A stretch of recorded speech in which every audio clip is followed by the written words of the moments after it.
Del niño y alteraciones de crecimiento. Principalmente vamos a hablar, la principal alteración de crecimiento que preocupa a muchos es la talla corta. De la talla alta, pues también son pocos, no hay mayor preocupación, aunque también está ligado ciertas alteraciones patológicas en relación a la talla alta, pero más, digamos, en cuanto a proporción, pues más interés, mayor este estudio es la talla corta, y lo que más preocupa a veces a los padres.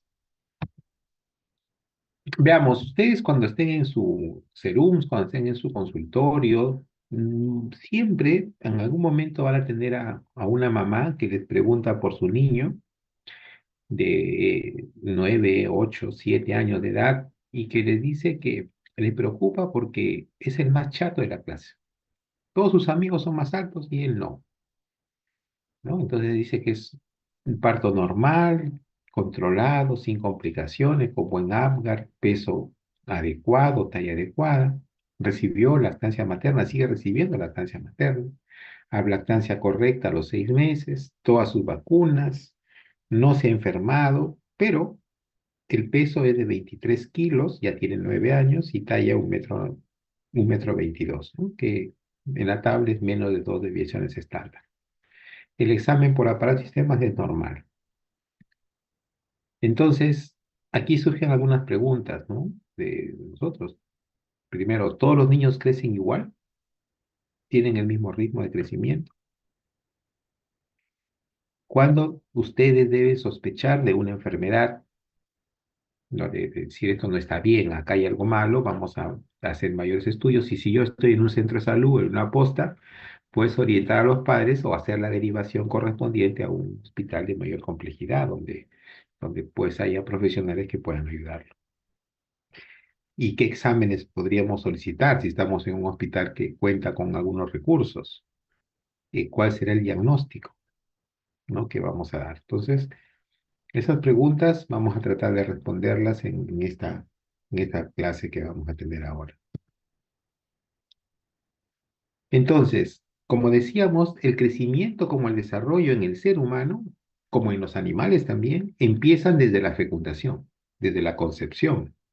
Desde la concepción empieza la división celular, ¿no? Y esa división celular permite un aumento de volumen, que es el crecimiento, y al mismo tiempo va a permitir la diferenciación y la especialización de los diferentes aparatos y sistemas. Y eso ya estamos hablando de desarrollo, ¿no? Cómo mejoran sus funciones los aparatos y sistemas. Finalmente, el desarrollo neurológico, que es el que va a relucir el desarrollo como persona. Y esto se prolonga pues hasta al final de la maduración esquelética y sexual en las personas. ¿Cuáles son los determinantes del crecimiento? No solamente es hormona de crecimiento. Muchas veces cuando queremos hablar de crecimiento pensamos en hormona de crecimiento, pero no es la única, no es la vedette.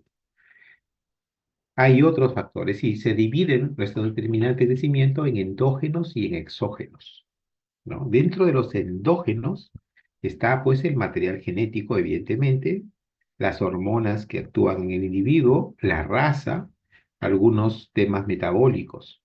Y los exógenos son aquellos que tienen que ver con el ambiente, dónde se desarrolla esa persona, qué ingiere la persona, y ahí estamos hablando de nutrición, recibe o no afecto, aspectos psicosociales, etc.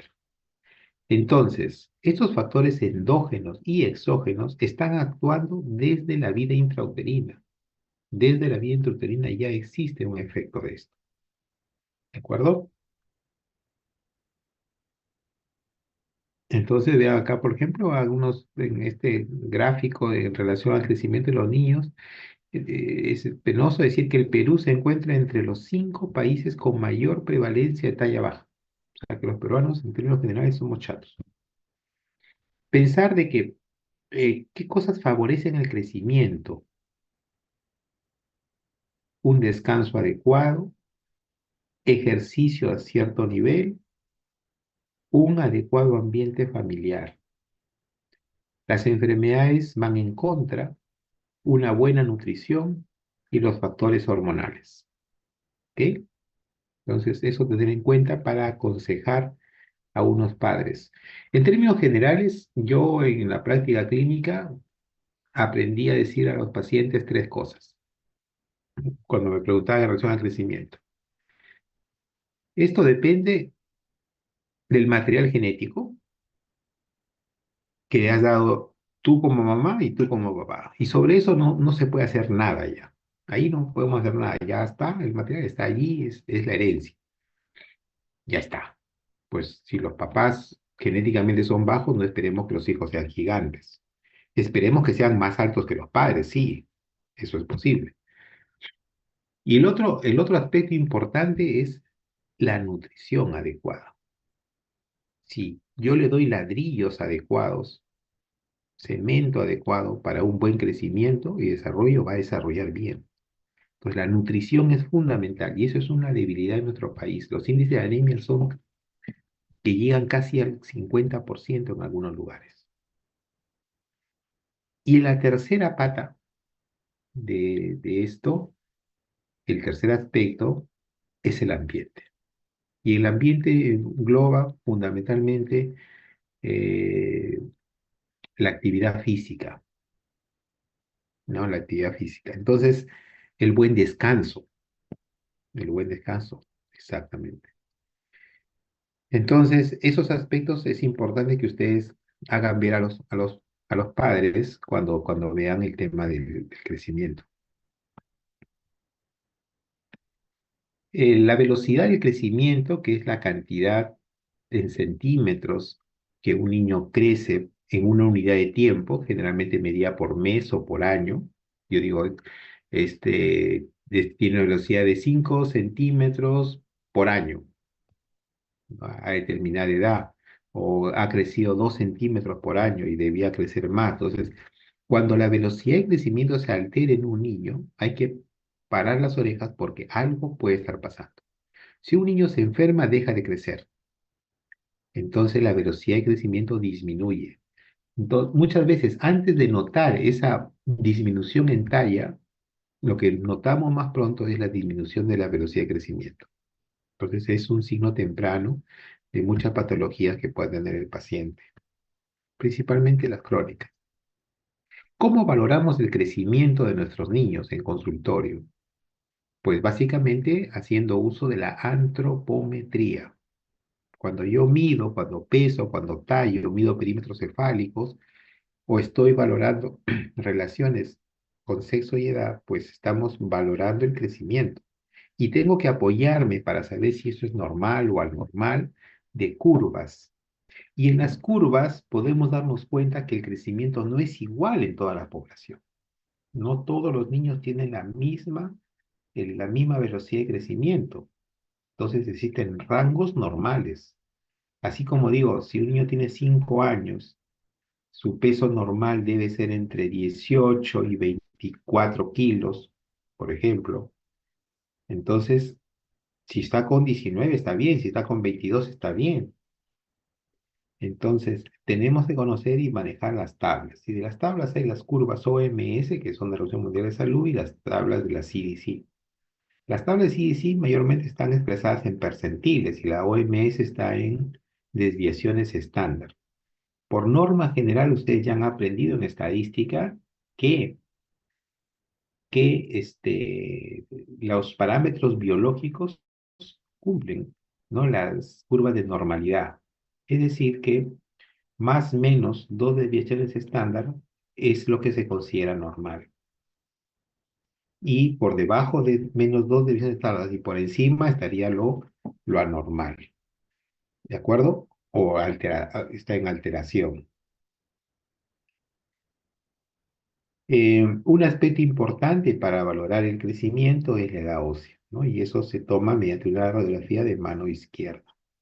Es importante saber cuál es la talla diana parenteral, es decir, cuál es la talla esperada de los niños en relación a la talla de los padres. Eso lo vamos a ver después con una fórmula. Entonces yo puedo decir, este niño que tiene sus padres, que los padres tienen esa talla, ¿qué talla espero si es niño o es niña en sus hijos? ¿De acuerdo?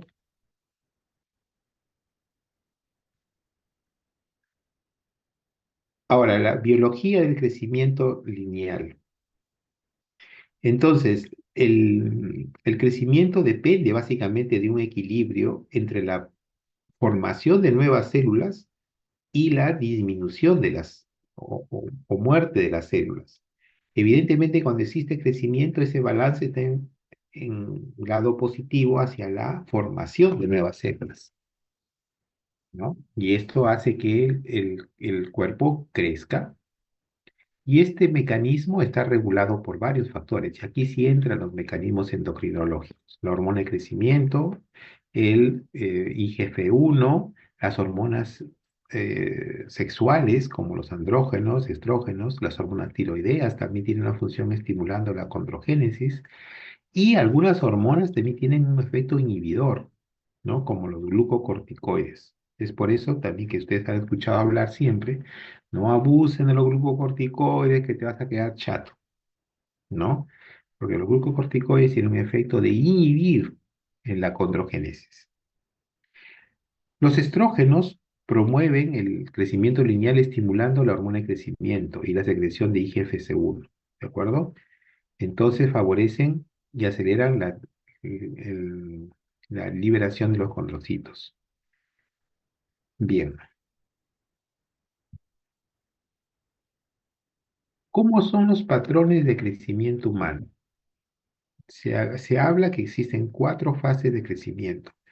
La fase de crecimiento mayor, de mayor velocidad, es la etapa fetal. La etapa fetal es la etapa en que más se crece. Miren, un feto, evidentemente, en promedio crece de cero, de una célula, crece hasta promedio 48, 50 centímetros en 9 meses, que si hacemos la velocidad al año, pues llega a ser de 62 centímetros por año. Y evidentemente esa velocidad de crecimiento va a depender de una buena salud materna, ¿no? Y la influencia de algunas hormonas como la insulina, el lactógeno placentario y algunos esteroides placentarios. Durante la lactancia, que se considera los 2 primeros años de vida postnatal, la velocidad de crecimiento disminuye a 25 centímetros por año. Y ahí tiene que ver mucho el aspecto nutricional y algunas hormonas, como la hormona de crecimiento y la hormona IGF-1, ¿no? Durante la infancia, la velocidad de crecimiento es de 5 a 7 centímetros por año, ¿no? Ahí interviene también el genotipo y se regula por el eje de hormona de crecimiento IGF-1. También participa el eje tiroideo y la suprarrenal. Y en la pubertad, ahí se activa el eje gonadal, ¿no? Hay un aumento de los andrógenos que favorece el crecimiento, sobre todo en los hombres. Los estrógenos también aumentan la secreción de hormona de crecimiento, de IGF-1. Y en la gráfica de la derecha pueden ver claramente que la velocidad mayor se da en la etapa fetal, en la segunda infancia también, y finalmente después de los 11 años se ve el gran estirón de la pubertad. Acá vamos a ver este, cuál es la influencia de las fases del crecimiento para la estatura final de adulto. Por ejemplo, en relación a la estatura final, si bien es cierto la velocidad de crecimiento es mayor en la etapa fetal, esta solo aporta el 30% de la talla final del adulto, ¿no? Porque aquí crece 50 centímetros, digamos, ¿no? Entonces, esto aporta el 30% en promedio. La lactancia, el 15%. Durante la infancia, el 40%, es decir, también es más larga, porque empieza en los 2 años más o menos, hasta los 12 años, son 10 años de crecimiento, y ahí aporta un 40% de la talla final. Y en la pubertad, finalmente es el estirón de la pubertad, aporta solamente un 15% de la talla final del adulto, y acá está influenciada por las hormonas sexuales, ¿no? Testosterona, andrógenos, hormona de crecimiento. En la infancia ya hay un efecto importante del hormona de crecimiento. Aquí es donde actúa fundamentalmente. Es por eso que la hormona de crecimiento va a tener una indicación fundamentalmente en esta etapa, en la segunda mitad de esta etapa. cuando existe un déficit de hormona de crecimiento, ¿de acuerdo? En cuanto a la fisiología del crecimiento, sabemos que la hormona de crecimiento es específica para cada especie animal, o sea, no es la misma humana que la que tiene, por ejemplo, el ganado vacuno o otros animales. Y eso está codificado en el ADN. El, el, el GH1 es el único encargado de la producción de la hormona de crecimiento hipofisiaria para las células somáticas. Lo que es importante conocer es que existen algunos factores que estimulan a la hormona de crecimiento, o sea, la secreción de la hormona de crecimiento que se va a dar a nivel de la hipófisis. En la hipófisis se libera la hormona de crecimiento.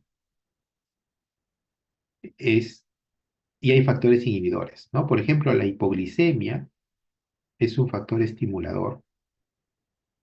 La disminución de ácidos grasos libres en sangre también. Entonces, una persona, un niño, por ejemplo, que come mucha grasa o ácidos grasos libres, en principio va a ayudar, pero si esto es un exceso, va a llevar a la obesidad y ahí tenemos problemas. El incremento de aminoácidos en sangre,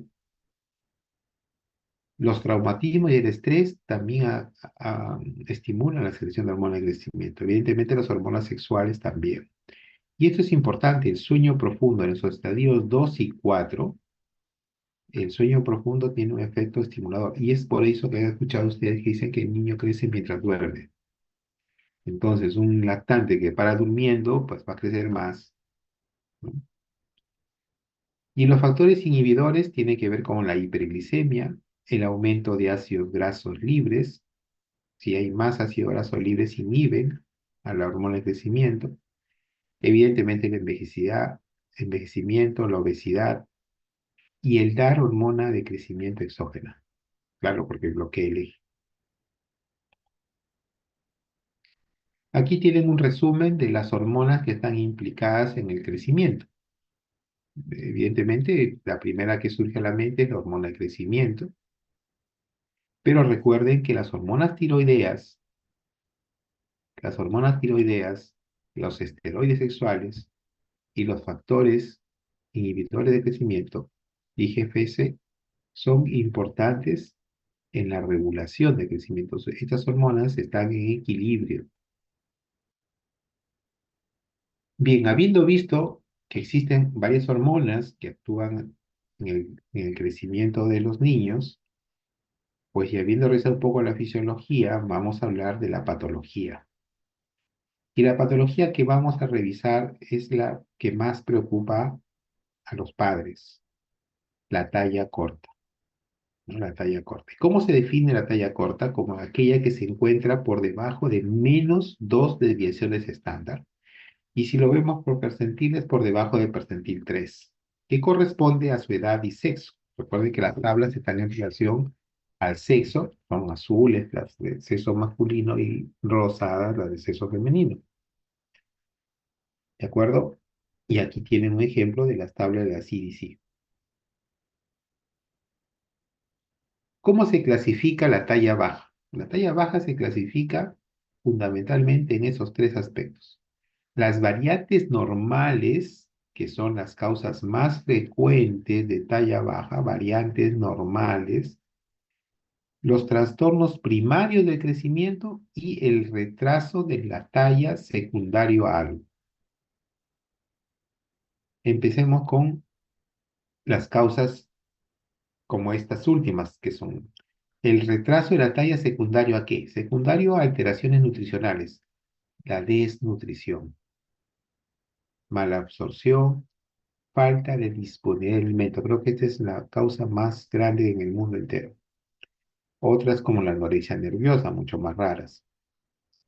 Secundario a enfermedades crónicas, enfermedades intestinales como la enfermedad celíaca, ileitis regional, hepatopatías, etc. Cardiovasculares, las cardiopatías congénitas, insuficiencia cardíaca, problemas renales como pironefritis, insuficiencia renal, o problemas hematológicos, anémicos, leucemias, Problemas pulmonares como fibrosis quística y asma graves o crónicas llevan a una alteración del crecimiento, una talla baja.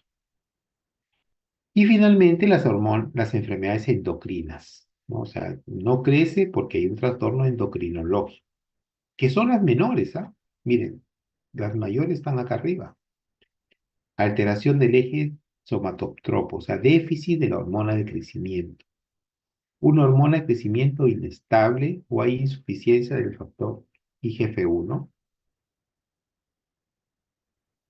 Esta, digamos, es la alteración endocrinológica más importante relacionada con talla baja.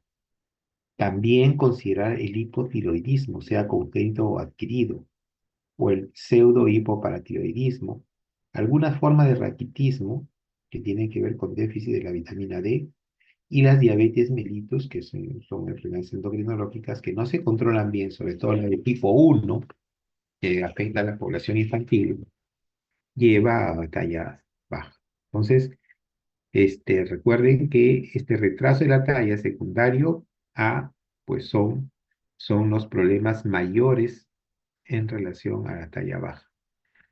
Y los trastornos primarios del crecimiento son los menores en realidad. Los trastornos primarios del crecimiento como la displasia ósea, acondroplasia, hipocondroplasia, etcétera, etcétera. O enfermedades metabólicas como mucopolisacaridosis, glucogenosis, fenilcetonuria, o problemas genéticos como el Turner, Noonan, Down, síndrome de Pratt-Willi, etcétera. Pues ellos son causas también de talla baja. Y esto pues lo vamos a ver clínicamente, porque tienen fenotipos, se observa clínicamente, o hay alteraciones, enfermedades de fondo, podemos verlo, valorarlo. Y las variantes normales son aquellos pacientes que lucen bien, incluso desde el punto de vista del examen físico, no se encuentra una alteración de fondo. Y las variantes normales son importantes que debamos de conocer, porque van a ser, si no hay una enfermedad, no hay un trastorno primario, no hay un trastorno secundario, entonces es una variante normal. Y esa variante normal son de dos tipos: la talla baja familiar y el retardo constitucional del crecimiento. Talla baja familiar, como su nombre lo dice, porque la familia genéticamente está predispuesta a tener talla baja. Entonces, los papás tienen talla baja, el niño tiene talla baja, va a tener talla baja. ¿De acuerdo? Y el retardo constitucional es un niño que crece, pero que crece poco, a una velocidad lenta, pero por más tiempo, por más tiempo. Veamos algunas características.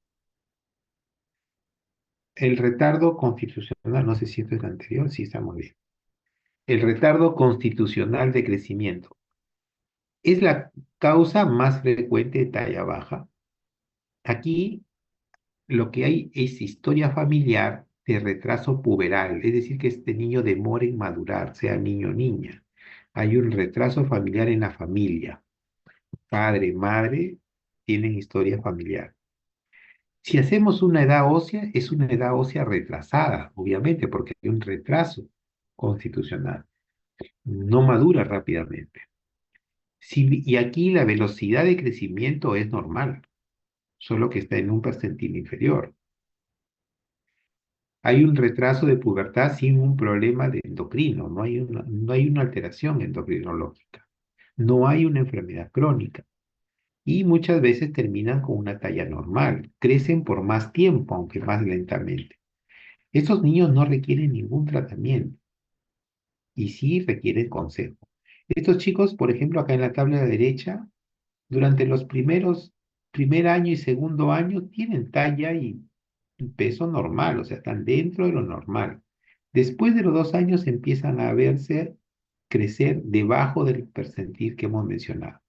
Y mantienen esa curva, o sea, la velocidad de crecimiento la mantienen.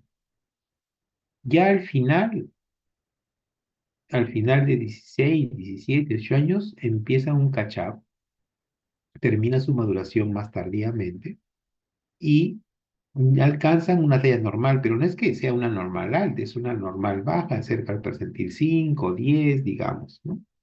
Del esperado para su edad y sexo. Y la talla baja familiar, en cambio, aquí el peso y la talla son normales al nacimiento y también mantienen una normalidad en los primeros 2 años. Hay antecedente familiar de talla baja, acá hay que medir a los padres, la parte nutricional es normal y es un niño pequeño, pero que crece en su propio ritmo, siempre debajo de su propio ritmo. No llega a ser normal. La edad ósea que se le tome es normal, no hay alteración de la edad ósea. Y su composición es armónico, no hay estigmas dimórficos, no hay cromosomopatías. Su pubertad es normal a la edad esperada. Entonces, aquí lo que hay que hacer es reforzar el autoestima. No hay un tratamiento específico de talla baja familiar. Entonces, aquí vemos unas diferencias, características clínicas que diferencian. Por ejemplo, el peso y la longitud del recién nacido en ambos es normal. Y la historia familiar de talla baja se ve en los niños con talla baja familiar y la historia familiar de retraso puberal en el retraso funcional de crecimiento. La maduración ósea y la edad ósea en la talla baja familiar es normal, pero la edad ósea en el retraso constitucional sí está retrasada. Eso es importante. El ritmo de crecimiento lento entre 1 y 3 años y el retraso constitucional también entre 1 y 3 años. La predicción de edad adulta es más o menos la misma en ambas. El inicio de la pubertad en la talla baja familiar es normal, como todo niño, pero es tardío en el retraso constitucional. La talla baja final, en la talla baja familiar es baja, pero en el retraso constitucional llega a ser normal al final del desarrollo. Muy bien. La talla baja patológica que hemos hablado en la tabla inicial, que puede ser primaria o puede ser secundaria, primaria muchas veces a problemas propios eh, de, de- de hormonales y la secundaria enfermedades crónicas de diversos tipos.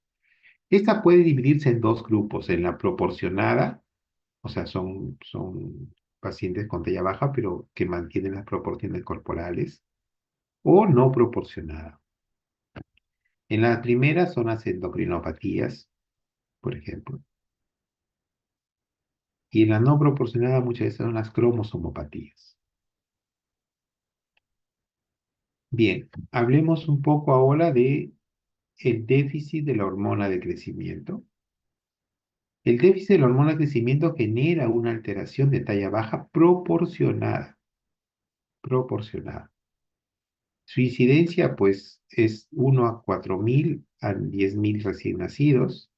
Y de todos los niños con talla corta representa un 5%. 5% de los niños con talla corta se debe a un déficit de hormona de crecimiento. ¿De acuerdo? Mayormente es idiopático, no se sabe qué pasó.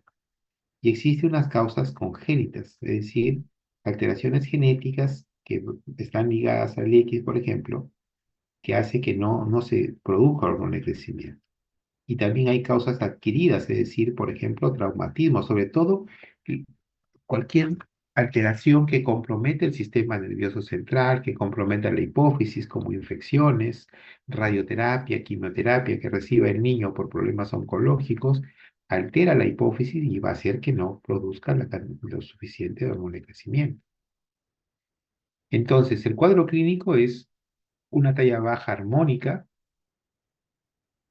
que está pues por debajo de las dos desviaciones estándar o del percentil 3.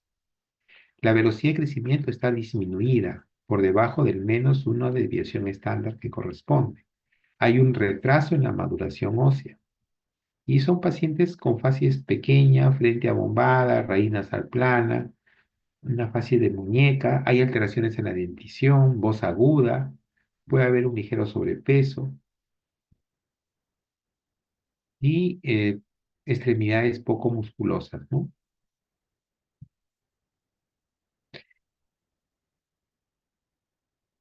Si se mide el IGF-1, en estos casos se ve disminuido.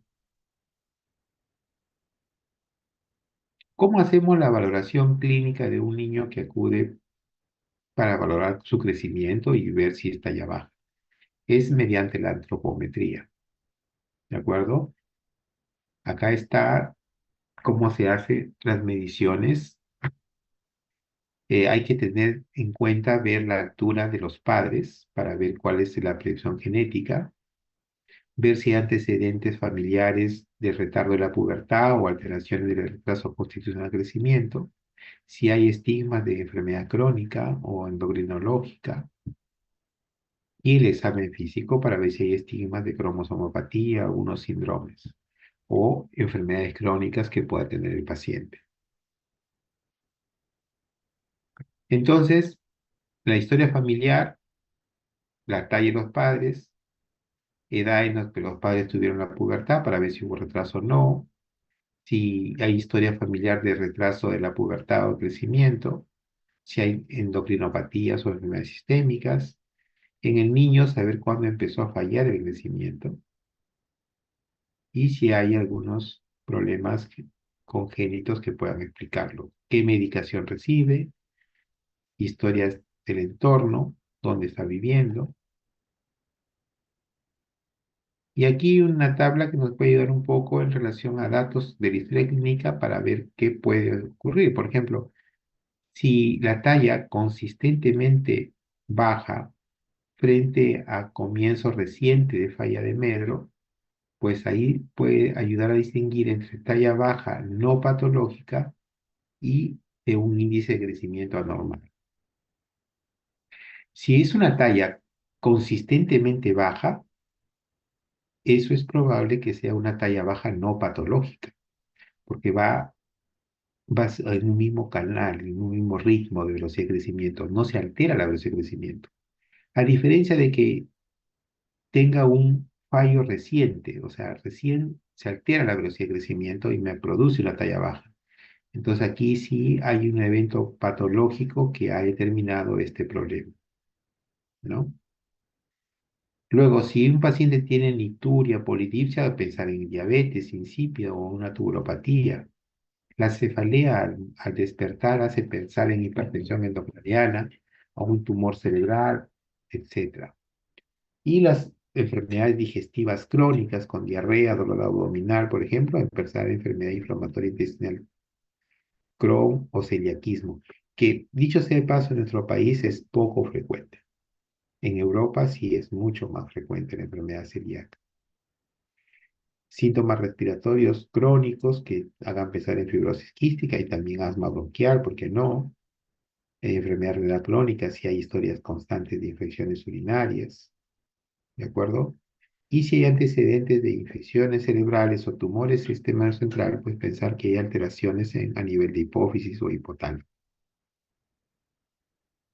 El examen físico, pues tiene que ver con la valoración del fenotipo, si tiene facies Down o de Turner o de alguna cromosomopatía, ¿de acuerdo? Y lo importante acá es utilizar equipos antropométricos adecuados a la edad, ¿no? En los niños mayores de 2 años debe ser de pie, en tallímetros bien elaborados, y en los lactantes o menores de 2 años debe ser, pues, echados en tallímetros adecuados que mantengan la planta de los pies en posición vertical. Hacemos uso de las cartillas de crecimiento, que es para sexos y edades. Aquí una muestra de lo que son los segmentos corporales, ¿no? La altura, el segmento inferior, cómo medirlo, el segmento superior y la envergadura, que es la brazada que llamamos nosotros. Acá están algunos valores normales según el grupo etario, esto para que lo revisen en realidad, no tienen que memorizar.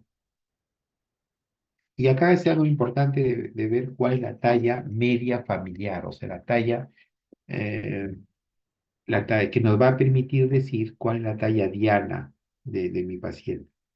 Bueno, la talla media familiar es el promedio de la talla de los padres. O sea, la talla de la mamá más la talla materna entre dos y la talla media familiar. Y yo veo la talla diana, si es varón, le sumo 6,5 a esa talla media familiar, y si es mujer, le resto 6,5 para decir esa es la talla diana, la talla objetivo de ese paciente. La velocidad de crecimiento hemos hablado que es un parámetro muy, muy sensible de patología en el niño. La velocidad de crecimiento se puede calcular fácilmente pues restando la talla actual menos la anterior en el tiempo.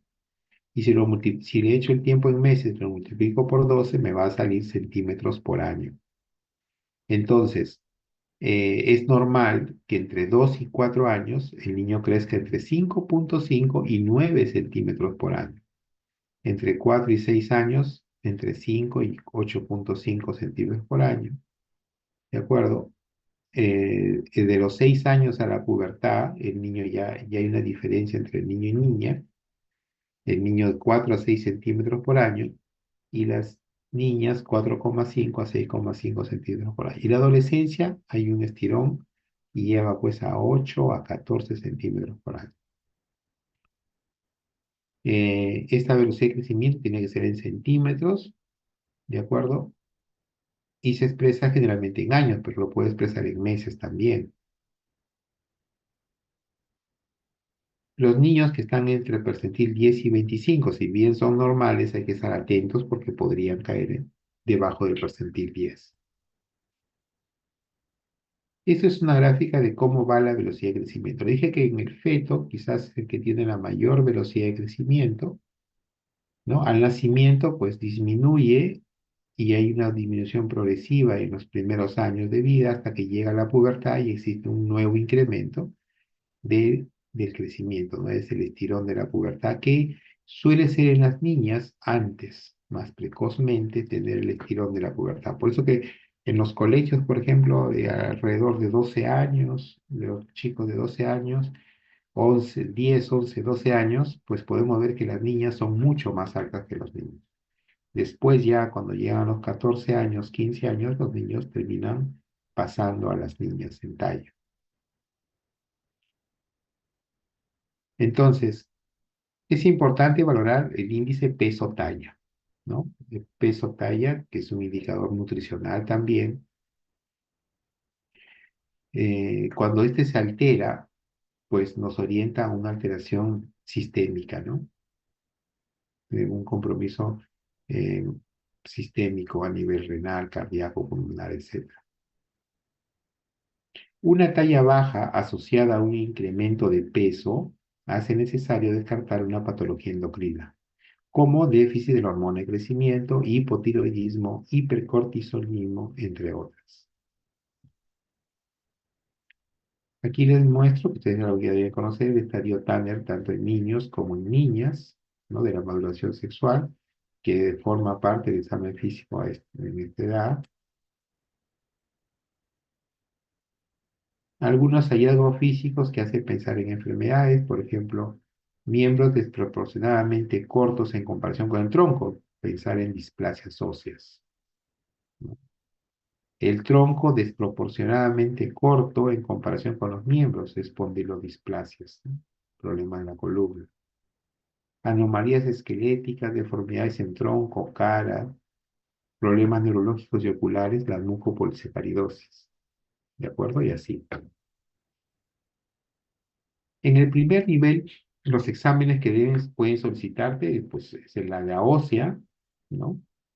El perfil tiroideo, el cortisol para valorar el eje suprarrenal, las tiroides, un examen de perfil hepático para ver cómo están las proteínas, perfil renal para ver su función renal, la ferritina, el tema de anemia, la reserva de hierro, hemograma sin inmunoglobulina, examen de orina, coprológico seriado, series óseas nos van a ayudar en la valoración. Son exámenes de ayuda diagnóstica, pues el cariotipo, que debe hacerse a toda niña con talla menos de dos desviaciones estándar, y todo niño con talla de menos 3 deviaciones estándar que tenga dismorfia o retraso psicomotor. Ya son pruebas de segundo nivel, o sea, no es lo primero que voy a pedir, ya es una prueba de segundo nivel, el test de estímulo de la hormona de crecimiento, o el test de ejercicio supervisado, o el test de la clonidina. Esas son pruebas de segundo nivel que lo que tratan es valorar cómo está la hormona de crecimiento, si se encuentra y si funciona bien, porque puede estar y no funcionar. Entonces, se requieren dos test alterados de la hormona de crecimiento para establecer un posible déficit de hormona de crecimiento. O sea, un solo test alterado no me va a asegurar que existe un déficit de hormona de crecimiento. La respuesta normal de los test es de que la hormona de crecimiento es mayor de 10 nanogramos por mililitro. ¿De acuerdo? Si la hormona de crecimiento está menor de 5 nanogramos por mililitro, pues hay la sospecha de que sea un déficit de hormona de crecimiento importante. Si está entre 5 y 10, pues es un déficit parcial.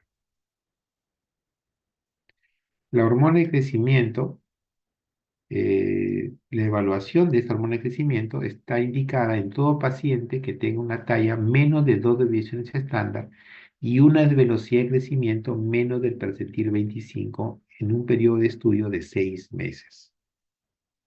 ¿De acuerdo? La hormona de crecimiento tiene un patrón de secreción pulsátil, o sea, no se secreta en línea continua, sino en pulsos.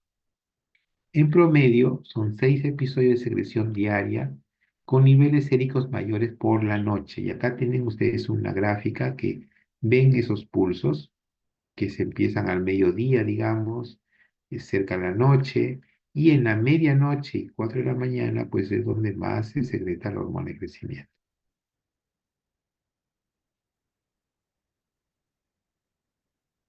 Algunos aspectos más de la hormona de crecimiento,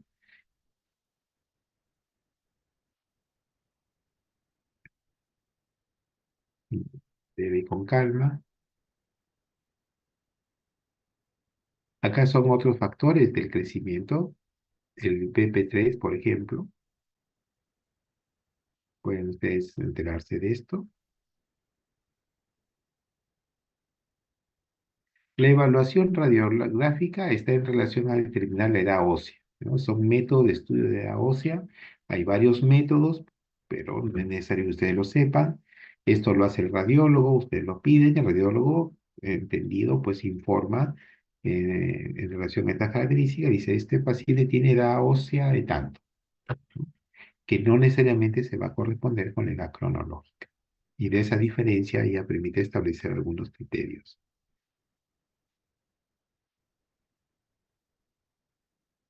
Vean, por ejemplo, acá está cómo interpretar los rangos normales de edad ósea para niños y niñas. La edad cronológica, perdón, ¿no? La edad cronológica, por ejemplo, de niños que están entre 7 y 11 años. La edad ósea puede ser más o menos 2 años, ¿ya? Y eso es normal, ¿de acuerdo? Acá les presento un algoritmo de a seguir ante una talla baja. Por ejemplo, si ya determinaron que es talla baja porque tiene menos de 2 deviaciones estándar para su edad y sexo, lo que corresponde es hacer una anamnesis completa, la exploración completa, edad ósea. Siempre ahí se pide edad ósea. Y si la edad ósea, perdón, si la talla está entre menos 2 y menos 3 deviaciones estándar, ahí hay que valorar la velocidad de crecimiento. Y eso no va a ser inmediata, hay que hacer una valoración por lo menos de 6 meses para poder determinar cuál es su velocidad de crecimiento. Si esa velocidad de crecimiento es mayor del percentil 25, pues probablemente sea una variante normal de talla baja, ¿de acuerdo? Entonces hay que controlarlo con velocidad de crecimiento cada 6 a 12 meses. Pero si esa velocidad de crecimiento es menor del percentil 25, va al grupo de los que tenían talla menos de 3 deviaciones estándar, es decir, a pruebas complementarias. que pueden ser generales o específicas, como hemos mencionado, ¿no? Hasta encontrar el estudio que nos permite determinar si es un déficit de hormona de crecimiento o no. El tratamiento, en los casos de talla baja variante normal, no hay un tratamiento médico, si es un retardo constitucional de crecimiento o una talla baja familiar, no hay tratamiento. ¿Qué se recomienda? Lo que se puede recomendar es dormir más, hacer deporte y una buena alimentación. Esta es una recomendación general a todos sus pacientes, de recomendar hora de sueño adecuada, que hagan deporte y una alimentación sana que va a permitir crecer bien. El tratamiento en la talla baja secundaria, pues es tratar la enfermedad de fondo. Si hay anemia, si hay parásitos, si hay enfermedad renal, etcétera. Tratar la enfermedad de fondo. Y la hormona de crecimiento solamente está indicada cuando existe, se demuestra un déficit de hormona de crecimiento. En el síndrome Turner tiene indicación de la hormona de crecimiento. En la insuficiencia renal crónica, en niños prepuberales también se indica, en niños pequeños para edad gestacional, etcétera. Ya son más raros. Síndrome Luna también. Muy bien. ¿Alguna pregunta, chicos? Doctor, una consulta. Sí. Este, a veces he escuchado que la gente dice de que cuando los niños se enferman con fiebre, crecen. ¿Es esto cierto o simplemente es una coincidencia que duermen más durante ese proceso y por eso crecen? Bueno, yo considero que es un mito. O sea, a ver, no he encontrado en la bibliografía alguna referencia válida, digamos, o un estudio sistemático que diga que la fiebre favorece el crecimiento. No lo he escuchado, ¿ya? No lo he leído. Pero esa observación se escucha frecuentemente en la familia, es decir, hijito o tal vez tuvo fiebre y después de eso creció. Yo creo que es algo relativo. Pero lo cierto es también que cuando existe fiebre existe liberación de una serie de mediadores inflamatorios y antiinflamatorios. Entonces, esa liberación de mediadores inflamatorios y antiinflamatorios pudiera tener un efecto, ¿no? También a nivel del crecimiento. Pero definitivamente no va a ser inmediato, o sea, no es que le da fiebre 2, 3 días y en esos 2, 3 días que tuvo fiebre, que tuvo mediadores inflamatorios, va a crecer 1 centímetro, pues, ¿no? No, no, no, eso no es posible. Eso no es posible. Entonces, en base a eso te digo, pues, que no, o sea, no hay una relación, digamos, que haya sido probada, validada, que la fiebre favorezca el crecimiento, de alguna forma.